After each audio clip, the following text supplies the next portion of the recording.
Nananatiling buo ang suporta ng mga Pinoy sa Japan kay senatorial candidate Pastor Apollo C. Quiboloy at sa PDP laban slate, lalo na sa ginawa ng pamahalaan na iligal na pag-aresto kay dating Pangulong Duterte.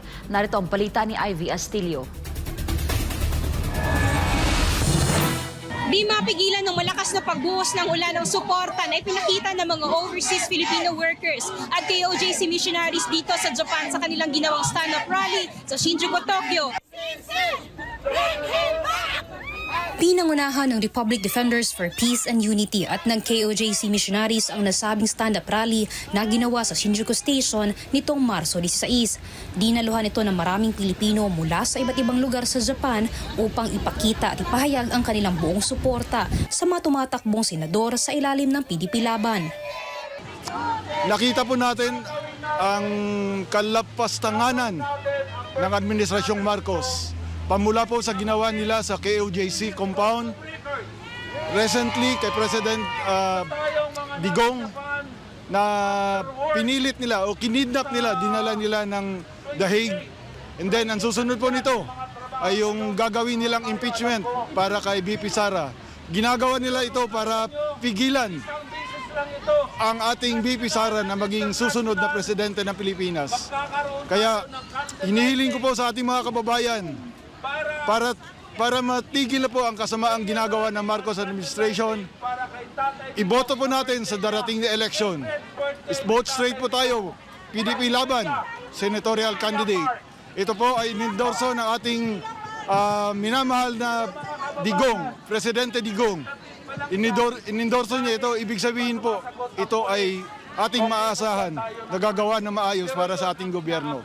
Huwag po nating kalilimutan, sa darating na May 12, iboto po natin, vote straight, PDP laban, senatorial candidate. Ako'y nangangampanya para sa PDP straight. Ang tanong, bakit natin kailangan ang PDP straight? Kailangan nating iboto sila ng straight. Dahil sila lang, ang lahat ng PDP candidate, sila lang ang merong puso, pagmamahal at concern sa ating mga Pilipino. Sila lang ang nagpakita ng tunay na dugong Pilipino. At sila ang mga taong hindi iniwan si PRRD na kahit hanggang ngayon sa nararanasan ni PRRD na nasa Hague siya, andyan pa rin sila. Ako po ay nangangampanya sa inyong lahat na nakikinig at nanonood nitong bidyong to. Straight PDP po tayo para sa pagbabago ng Pilipinas. Suportado rin ng ilang Japanese national ang pagtakbo ni Pastor Apollo C. Quiboloy bilang senador.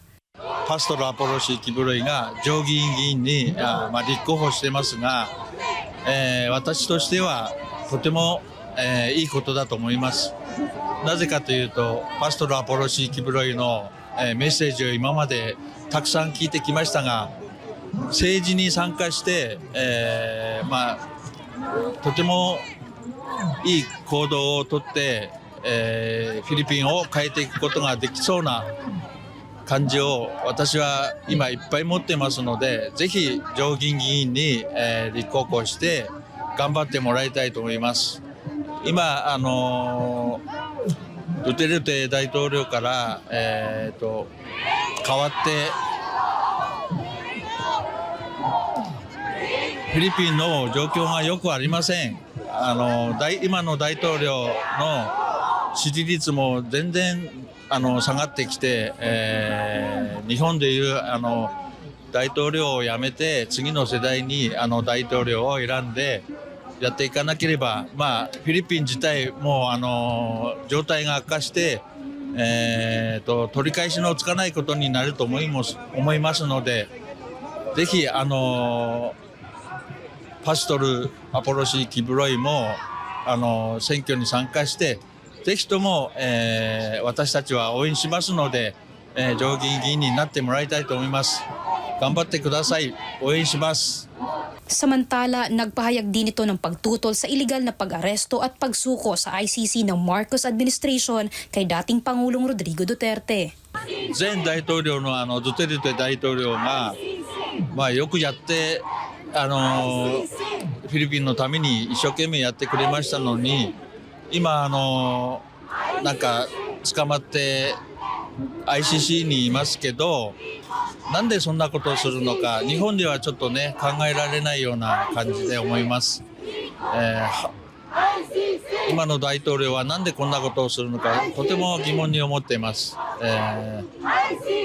早く明るいフィリピンの未来のために、みんなで、考えて、どうすれば誰を大統領にこれからしていくのか、そういうことを一生懸命やっていかないと、取り返しがつかなくなると思いますので、今前大統領のドテルテ大統領をいじめてる場合じゃないと思います。日本人としてはそう思います。もっと政治に取り組んでいった方がいいと思いますので、ぜひともこれから他の人、サラ・ドゥテルテもそうですけど、パストロ・アポロ市議、キブロイの上議員の参戦も私はいいと思っていますので、皆さんで応援していきます。よろしくお願いします。頑張ってください。はい。Samantala, nagpaabot naman ng mensahe ang mga OFW dito sa Japan na ibalik na sa bansa ang dating Pangulo ng Pilipinas. Duterte home! Bring Duterte home! Bring Duterte home! Bring Duterte home!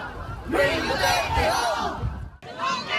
Sa huli, nagpaalala naman ng mga taga-suporta ni Pastor Apollo C. Kibuloy na sa darating na Mayo 12 ay pumili ng mga lideratong may tunay na pagmamahal sa bansa at sambayan ng Pilipino. Para sa Diyos at sa Pilipinas kong mahal. Mula dito sa Tokyo, Japan, ako si Ivy Astilio, ang inyong Global Citizen Correspondent, SMNI News.